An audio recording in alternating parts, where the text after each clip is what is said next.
টেপাখোলা হাটের মধ্যে হচ্ছে হাড্ডি গরু একটা হইতে পড়ছে। এখানে কয়েকটা হাড্ডি গরু কিনছে ভাইরা, তার মধ্যে একটা হচ্ছে হইতে পড়ছে। এটা মনে হয় বেশি অসুস্থ না ভাই? না অসুস্থ নাই, না শুয়ে পড়ছে, মানে অনেকক্ষণ দাঁড়াই না ছিল, এই জন্য মনে হয় শুয়ে পড়ছে। এইগুলা হাড্ডি গরু কয়টা কিনছেন আপনারা আজকে হাট থেকে? 4টা কিনছে। এই যে ভাইরা হচ্ছে টেপাখোলা হাট থেকে হাড্ডি গরুগুলা কিনছে, যেগুলো গুলা কাবু গরু, মানে গায়ে খুব মাংস কম, এই গরুগুলা কিনে নিয়ে যাচ্ছে টেপাখোলা হাট থেকে।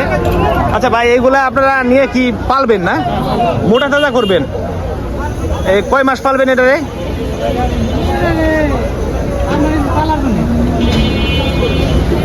আচ্ছা, ওটা হচ্ছে এখান থেকে নিয়ে যাচ্ছে টেপাখোলা হাট থেকে গরু কিনে। এটা হলো হইতে পড়ছে, এ হচ্ছে শরীর দুর্বল হয়ে গেছে, দেখেন একবারে কাবু। আর এই যে এখানে ওটা আবার 3টা নিয়ে যাচ্ছে গাভী। আচ্ছা, এই গাভীগুলো কোথায় যাবে? ঢাকা দোহারে। ঢাকা দোহারে। এইগুলোর বাচ্চা আছে না? মানে গাভী হচ্ছে গাভী কিনে নিয়ে যাচ্ছে। আচ্ছা, ওটা হচ্ছে গাভীন গাই কিনে নিয়ে যাচ্ছে, যেগুলার পেটে বাচ্চা আছে ওইগুলা কিনে নিয়ে যাচ্ছে। এগুলা কি নিয়ে আপনারা পালবেন নাকি সেল করবেন? ও আচ্ছা আচ্ছা, মানে এইটা হচ্ছে বাচ্চা দিলে চাচার কাছ থেকে সরাসরি যেটা জানতে পারলাম, এগুলা ওনারা নিয়ে লালন পালন করবে। লালন পালন করার পরে যখন বাচ্চা দিবে তখন হচ্ছে এই গাভীগুলো আপনারা হাটে উঠাবেন, তখন হাটে উঠাবেন, বিক্রি করবেন। আপনারা মূলত হচ্ছে যেই গরুগুলার পেটে বাচ্চা থাকে ওইগুলাই ক্রয় বিক্রয় করেন। আচ্ছা আচ্ছা, তাতে বুঝতে পারছি। আপনারা হচ্ছে বাচ্চা সহ কিনেন, পেটে বাচ্চা সহ, তখন বাচ্চা প্রসব করে তখন হচ্ছে আপনারা বিক্রি করেন। কত বছর আছেন গরুর সাথে জড়িত, গরু ব্যবসার সাথে? 20-20 বছর। তো আপনারা এই গরুগুলা কোথায় নিয়ে যাচ্ছেন? ঢাকা দোহারে। আপনার নাম কি? আব্দুল আজিজ। আচ্ছা, আপনার কাছে একটা সত্য কথা জানতে চাই। আপনি তো অনেক বছর যাবত গরুর ব্যবসার সাথে জড়িত আছেন, আব্দুল আজিজ সাহেব। তো এই গরুর ব্যবসা করে কি লাভবান আছেন নাকি? ইনশাআল্লাহ করছেন কিছু? যাক, আলহামদুলিল্লাহ। ঢাকা দোহার থেকে আসছে আব্দুল আজিজ। এই গরুর ব্যবসার সাথে কত বছর আছেন তাতে?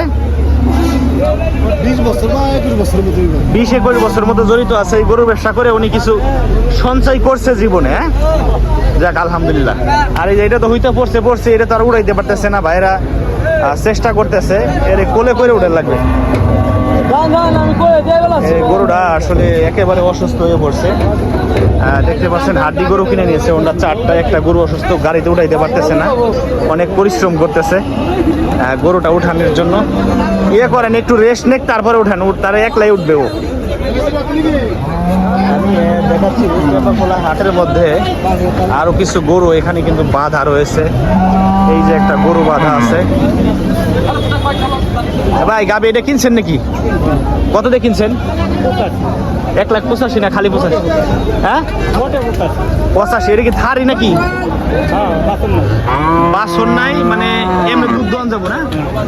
85,000 টাকা দিয়ে এই গাবিটা কিনে নিল টেপাখোলা হাট থেকে। দেখেন, এটার কিন্তু বাচ্চা নাই। এটা কি নিয়ে পালবেন না আপনারা? পালবো। আচ্ছা, বাচ্চা কি ওনারা রাই খেতেছে নাকি মারা গেছে? আলাদা বিক্রি করছে বাচ্চা। এটা কোন জাতের গাবি? কোন জাতের গাবি? ফিজিয়াম জাতের গাবি টেপাখোলা হাট